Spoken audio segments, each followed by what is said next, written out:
വീണ്ടും വരുന്നവനായ യേശുക്രിസ്തുവിൻ്റെ നാമത്തിൽ സ്നേഹവന്ദനങ്ങൾ. വീണ്ടും ഒരു ക്രിസ്തുമസ് കാലം നമുക്ക് എത്തിച്ചേരാറായി.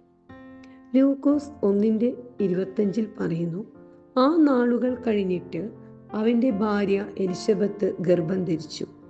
മനുഷ്യരുടെ ഇടയിൽ എനിക്ക് ഉണ്ടായിരുന്ന നിന്ന നീക്കുവാൻ കർത്താവ് എന്നെ കടാക്ഷിച്ച നാളിൽ ഇങ്ങനെ എനിക്ക് ചെയ്തു തന്നിരിക്കുന്നു എന്ന് പറഞ്ഞ് 5 മാസം ഒളിച്ചു പാർത്തു.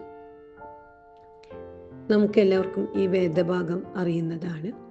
എലിസബത്ത് നീണ്ട കാത്തിരിപ്പിന് ശേഷം യോഹന്നാന് ഗർഭിണിയായിരിക്കുമ്പോൾ പരിശുദ്ധ മറിയത്തോട് പറയുന്ന വാക്കുകളാണിവ. ചിലർ പറയാറുണ്ട്, ഇത്രയൊക്കെ പ്രാർത്ഥിച്ചിട്ടും കർത്താവിൻ്റെ ജീവിതത്തിൽ ഇടപെടുന്നില്ലല്ലോ എന്ന്.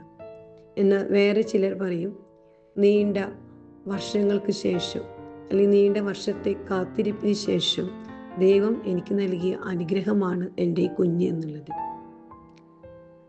ക്രിസ്തീയ ജീവിതത്തിലെ കാത്തിരിപ്പിന് നീണ്ട പ്രാധാന്യമുണ്ട്. നമ്മുടെ ചില പ്രാർത്ഥന വിഷയങ്ങൾ നമുക്ക് ചിലപ്പോൾ പെട്ടെന്ന് മറുപടി ലഭിക്കും. എന്നാൽ ചില വിഷയങ്ങൾക്ക് നമുക്ക് താമസം നേരിടാം.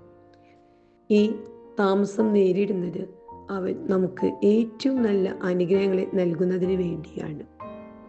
നമുക്ക് എല്ലാവർക്കും ഈ ക്രിസ്തുമസ് കാലം ആഘോഷത്തിൻ്റെ എല്ലാം കാലമാണ്.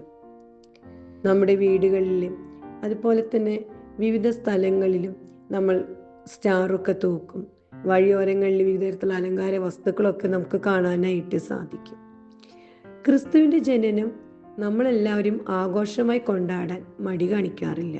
പക്ഷേ ക്രിസ്തുവിനെ നമ്മുടെ ഹൃദയത്തിൽ വേണ്ട രീതിയിൽ സ്ഥാനം കൊടുക്കാൻ നമ്മൾ വേണ്ടത്ര ശ്രദ്ധ ചെലുത്തുന്നുണ്ടോ എന്നുള്ളത് നമ്മൾ ചിന്തിക്കേണ്ട ഒരു കാര്യമാണ്.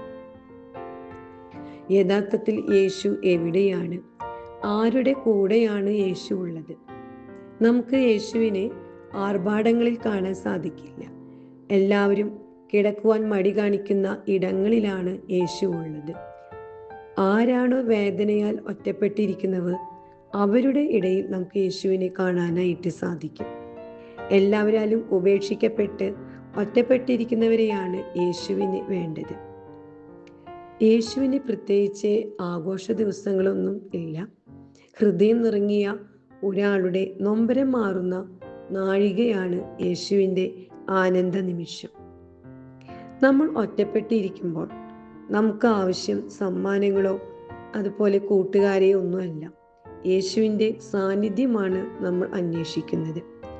യേശുവിനെ പോലെ മറ്റാർക്കും നമ്മെ മനസ്സിലാക്കുവാനോ നമ്മോട് ചേർന്നിരിക്കുവാനോ സാധിക്കില്ല. നമ്മൾ ക്രിസ്തുമസ് നല്ല രീതിയിൽ ആഘോഷിക്കുമ്പോൾ ക്രിസ്തു നമ്മുടെ ജീവിതത്തിൽ നിന്ന് മിസ്സാകാതെ ഇരിക്കാൻ നമ്മൾ പ്രത്യേകം ശ്രദ്ധിക്കണം. ഈ ക്രിസ്തുമസ് ആഘോഷവേളയിൽ നമുക്ക് വേണ്ടത് ആർഭാടങ്ങളോ സമ്മാനപ്പൊതികളോ അല്ല, മറിച്ച് വിട്ടുപിരിയാത്ത യേശുവിൻ്റെ സാന്നിധ്യവും സ്നേഹവും നമുക്ക് അനുഭവിക്കാനായിട്ട് സാധിക്കണം. നമ്മൾ ക്രിസ്തുമസ് എങ്ങനെ ആഘോഷിക്കും എന്നതിനെ പറ്റി ചിന്തിക്കാറുണ്ട്. പക്ഷേ ക്രിസ്തുവിനെ കുറിച്ച് നമ്മൾ എപ്പോഴെങ്കിലും ചിന്തിച്ചിട്ടുണ്ടോ?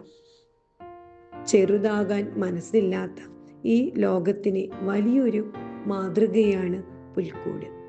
ക്രിസ്തുവിൻ്റെ സാന്നിധ്യത്തിലും സ്നേഹത്തിലും നമുക്ക് ഓരോരുത്തർക്കും ആയിരിക്കാൻ കഴിയുമാറാകട്ടെ എന്ന പ്രാർത്ഥനയോടെ നിർത്തുന്നു. ദൈവം നമ്മെ ഓരോരുത്തരെയും അനുഗ്രഹിക്കുമാറാകട്ടെ.